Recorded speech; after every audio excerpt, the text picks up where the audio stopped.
Hola a todos los que hoy nos acompañan por primera vez en esta nueva serie de reflexiones juveniles hecha por Abba Jóvenes. Esta serie está hecha por jóvenes como vos y yo que amamos y tenemos una relación con Dios y nos guiamos por su palabra. Si todavía no lo conoces y estás acá con nosotros, te invitamos a que puedas hacerlo. Esta serie se llama Pisando Fuerte, porque creemos que los hijos de Dios debemos pisar fuerte paso a paso la transición hacia la pospandemia, en unidad y sin perder el rumbo, sabiendo dónde estamos, pero también enfocados en donde queremos llegar. Por eso debemos refrescar una vez más lo que somos por y para Dios, y enfocarnos en el propósito que Él nos dio para esta generación que sigue necesitando de Dios.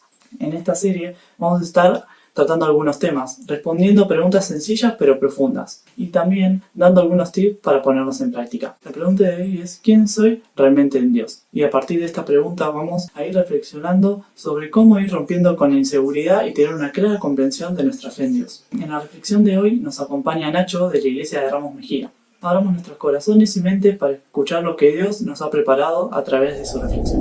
Hola, buenas tardes, ¿cómo están? Un saludo a todos los que están viendo este video de parte del grupo de jóvenes y de la Iglesia de Ramos Mejía. Me gustaría que en estos breves minutos podamos estar pensando en lo siguiente para iniciar esta serie de mensajes. ¿Quién era y quién soy ahora en el Señor? Quizás nunca te hiciste esta pregunta o quizás sí, pero te sentís inseguro al responderla. La realidad es que todos en algún momento de nuestra vida hemos experimentado inseguridades o ansiedad. Si vamos al diccionario, una de las definiciones de inseguridad dice así: poco convencimiento por algo que aún desconozco. Pero ¿y qué dice la Biblia acerca de la inseguridad? Me gustaría que podamos verlo en dos ejemplos, en dos personas. El primer ejemplo está en 1 Samuel, capítulo 3. Voy a leer desde el versículo 7 y dice así: Samuel todavía no conocía al Señor, ni su palabra se le había revelado. Por tercera vez llamó el Señor a Samuel. Él se levantó y fue a donde estaba Elí. Aquí estoy, le dijo. ¿Para qué me llamó usted? Entonces Elí se dio cuenta de que el Señor estaba llamando al muchacho. Ve y acuéstate, le dijo Elí. Si alguien vuelve a llamarte, dile: habla, Señor, que tu siervo escucha. Así que Samuel se fue y se acostó en su cama. Entonces el Señor se le acercó y lo llamó de nuevo. Samuel, Samuel. Habla, que tu siervo escucha, respondió Samuel. El otro ejemplo que me gustaría ver es el de Jeremías. En el capítulo 1 dice así: la palabra del Señor vino a mí. Antes de formarte en el vientre, ya te había elegido. Antes de que nacieras, ya te había apartado. Te había nombrado profeta para las naciones. Yo le respondí: Señor mi Dios, soy muy joven y no sé hablar. Pero el Señor me dijo: no digas soy muy joven, porque vas a ir a donde quiera que yo te envíe, y vas a decir todo lo que yo te ordene. No le temas a nadie, porque yo estoy contigo para librarte. Lo afirma el Señor. Luego extendió el Señor la mano y tocándome la boca me dijo: he puesto en tu boca mis palabras. Mira, hoy te doy autoridad sobre naciones y reinos, para arrancar y derribar, para destruir y demoler, para construir y plantar. Y creo que a partir también de estos dos ejemplos podemos ver que la inseguridad es una reacción natural, quizás ante lo desconocido o ante alguna situación novedosa. Y volviendo a la pregunta inicial entonces, ¿quién era y quién soy ahora en el Señor? A veces se nos complica responder esta pregunta porque no tenemos quizás una clara comprensión de nuestra fe e identidad. A veces vamos perdiendo el foco de a poco, sin darnos cuenta, y nos vamos alejando de Cristo. ¿Cómo avanzamos entonces? Debemos conocer más a Dios. Él se interesa en nosotros, Él nos busca y está interesado en cada una de nuestras reacciones, en inseguridades de nuestra vida. ¿Cómo no confiar en Él entonces?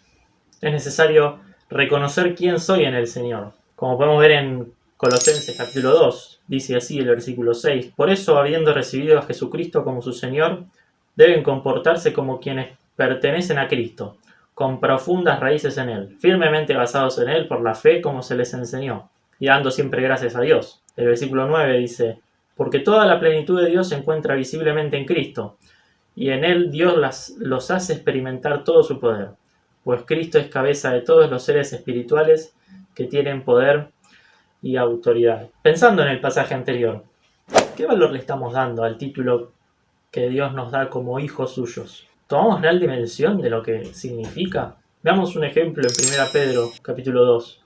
El versículo 9 dice así: pero ustedes son linaje escogido, real sacerdocio, nación santa, pueblo que pertenece a Dios, para que proclamen las obras maravillosas de aquel que los llamó de las tinieblas a su luz admirable.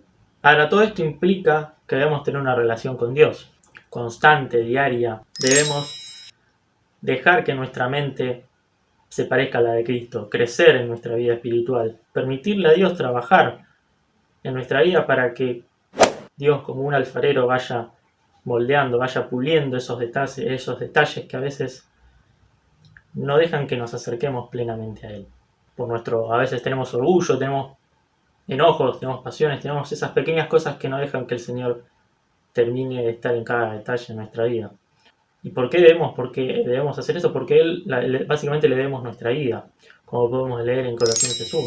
Dice el versículo 3, Él nos libró del dominio de la oscuridad y nos trasladó al reino de su amado Hijo, en quien tenemos redención, el perdón de pecados. Si pensamos en nuestra fe y en todo esto que estamos hablando, ¿qué valor tiene mi fe en un mundo lleno de inseguridades? ¿Qué valor tiene vivir y compartir mi fe con los que me rodean? Como veíamos en el versículo de 1 Pedro, Dios también nos da una gran responsabilidad al ser hijos suyos. Y aferrarme a mi fe hoy en día, en un mundo lleno de inseguridades o relativismo, también tiene un impacto en los que nos rodean. Debemos predicar tanto con la palabra como con el ejemplo, viviendo nuestra fe, teniendo una relación diaria con Dios, para crecer en nuestra vida cristiana y mostrar lo que Cristo hace en nuestras vidas, para que otros también se animen a conocerlo y dejen de lado esa inseguridad por acercarse a algo que desconocen o rechazan. Dios nos puede usar en cualquier circunstancia que Él crea necesario, aunque nosotros a veces pensemos que no tenemos la capacidad para servirlo de la manera que nos pide. Vimos varios ejemplos. Al principio, Jeremías le decía al Señor que no sabía hablar. Sin embargo, le dio la fuerza para despertar a su pueblo. Samuel, de joven, no conocía al Señor, pero abrió su corazón para escuchar consejos, para escuchar su voz. Incluso Moisés. Podemos ver el ejemplo de Moisés, que le decía también que no sabía hablar cuando recibió la tarea para plantarse delante del faraón. Pero el Señor le dio las herramientas para que guiase al pueblo y lo liberase de la esclavitud que sufrían en Egipto. Dios nos ama más allá de nuestras capacidades. Y si está pidiendo que lo sirvamos en algún área en particular, Él es quien nos va a ayudar a hacer la tarea. Lo que Dios quiere es que nos decidamos por Él, que confiemos plenamente en Él. Y es así como Él va trabajando en nosotros para llevar su plan a cabo. De esa manera toda la gloria es para Él. Y para ir cerrando, me gustaría leer el siguiente pasaje, que para mí es clave para que podamos entender también todo esto, que está en Romanos 12, capítulo 12, versículos 1 al 2, y dice así: Por lo tanto, hermanos, tomando en cuenta la misericordia de Dios, les ruego que cada uno de ustedes, en adoración espiritual, ofrezca su cuerpo como sacrificio vivo, santo y agradable a Dios. No se amolden al mundo actual, sino sean transformados mediante la renovación de su mente. Así podrán comprobar cuál es la voluntad de Dios, buena, agradable y perfecta. Confiemos en Dios. Dejemos que entre en cada área de nuestra vida y trabaje en nosotros. Permitámonos conocerlo más, acerquémonos a Él para romper esas inseguridades que tenemos. Tener una clara comprensión de nuestra fe e identidad. Que tengan buena semana.